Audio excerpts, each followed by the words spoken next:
take a minute to realize where we are. The TV show Cops was canceled because one member of the profession featured on the show was charged with murder. Aunt Jemima was canceled for being a racist African-American product, despite the fact that it was more popular among African Americans than any other race. The Washington Redskins name was canceled as well, despite between 70 and 90% of Native Americans not finding the name offensive. The Dixie Chicks name was canceled, despite no one in America knowing they were still a band. Needless to say, we kind of live in sensitive times. I'm not sure if you've noticed that. So then why does a man who has expressed outward admiration of a famous KKK leader continue to be allowed to represent one of the two major parties in the United States as its presidential nominee? I'm talking, of course, about Joe Biden, the man chosen to eulogize Robert C. Byrd, former KKK leader. You can only assume that the C stood for Caucasian. Robert Byrd wasn't just a KKK leader, but he was a KKK recruiter. Think about that for a second. He convinced other people to join the KKK. He went to people that didn't think it was a good idea to join the KKK before, and convinced them that it was a good time to join now. This is the man that Joe Biden eulogized. How would you summarize a life like that? The remarkable thing about him is he traveled a hard path. He devoted his life, though, to making that path a little easier for those who follow. This is a guy who continued to taste and smell and feel the suffering of the people of his state. Oh. He tasted it. Tasted it. That's why it was so deeply ingrained in him.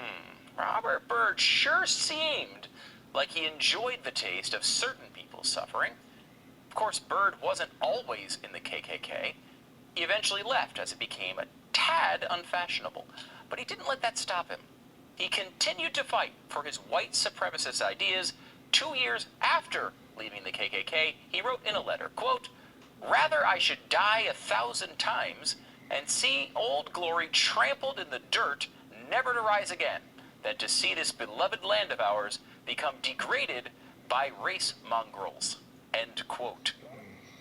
Just because he left the Klan, he wouldn't give up.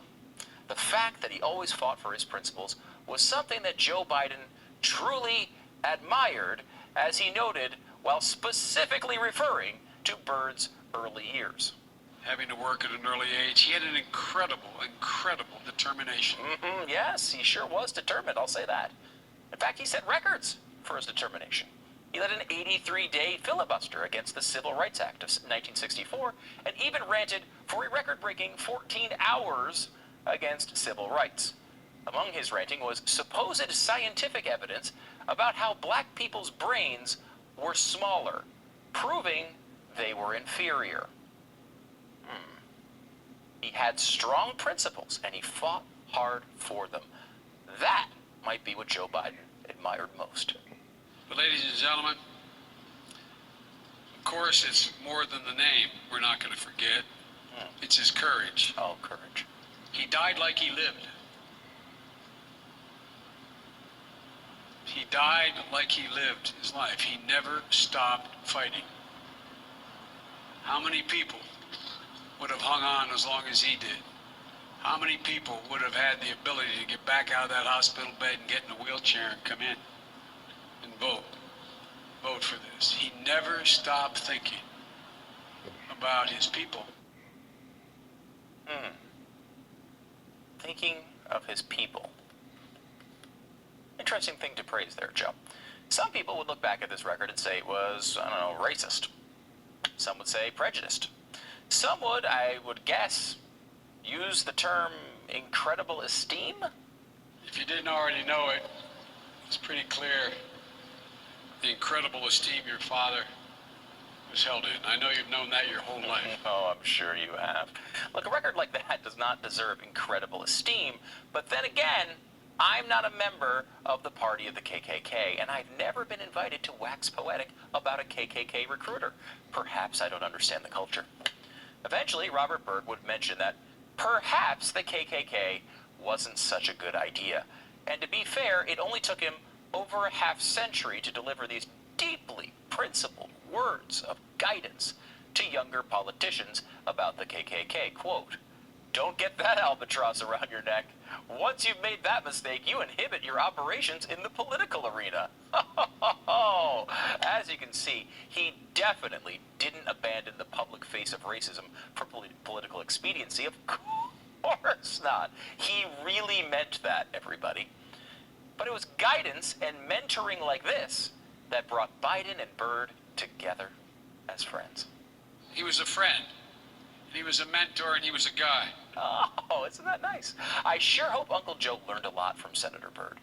Now, not everyone saw that, hey guys, avoid the KKK or it could hurt your career, as strong enough of a denouncement. That's why, in 2001, like this century, Robert Byrd went on TV to tell his real truth about racism, as only Robert Byrd could, with multiple uses of the N-word. Race relations. They're much, much better than they've ever been in my lifetime.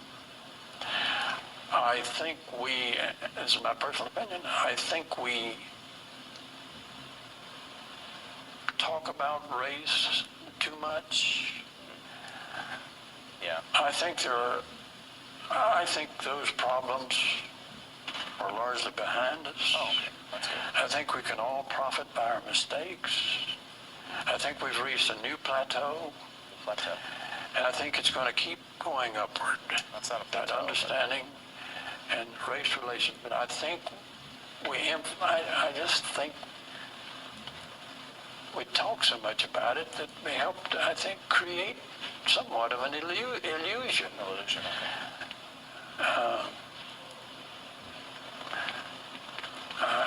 I think we try to have goodwill. My old mom told me, Robert, you can't go to heaven if you hate anybody. That's going well. We practice that. That's good. There are white niggers. I've seen a lot of white niggers in my time. I'm going to use that word. Oh, wow. We didn't say we wanted to use that word, Rob. That one really kind of rolled off the tongue, didn't it? It's almost like he's been saying that word a dozen times an hour for 70 years. And guess what? He was. Even if you take the N-word out of that rant, he'd still get canceled for that today. The illusion of racism? How dare you? Think of the dedication to white supremacy one must have to produce massively offensive quotes on the same topic 3/4 of a century apart. You know what I call that? Courage. He was fiercely devoted, as you've all heard, to his principles. Even once he became power, he always spoke truth to power, standing up for the people he proudly was part of. I'll say this for Joe Biden. That's true.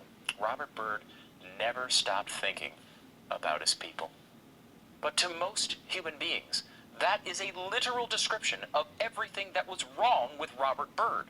To Joe Biden, it's glowing praise. Now, you could say that Biden is just saying some nice words at a guy's funeral, and you shouldn't read that much into it. And honestly, I have sympathy for that view, as you know. I mean, if you watch the show, you know I think cancel culture is always dumb. I am not rooting for this stuff. But I'm old enough to remember when Trent Lott spoke at Strom Thurmond's 100th birthday party and honored his career. You know what happened to him in a much less sensitive era? He lost his job, and his political career was destroyed.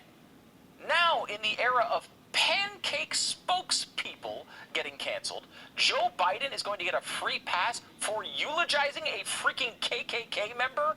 Are you serious? We probably will never know what Joe Biden and Robert Byrd talked about in private. We know that they served together in the Senate for multiple decades. Some of that time, Byrd was an overt racist. Other times, he was just a racist in private. But one thing is for sure.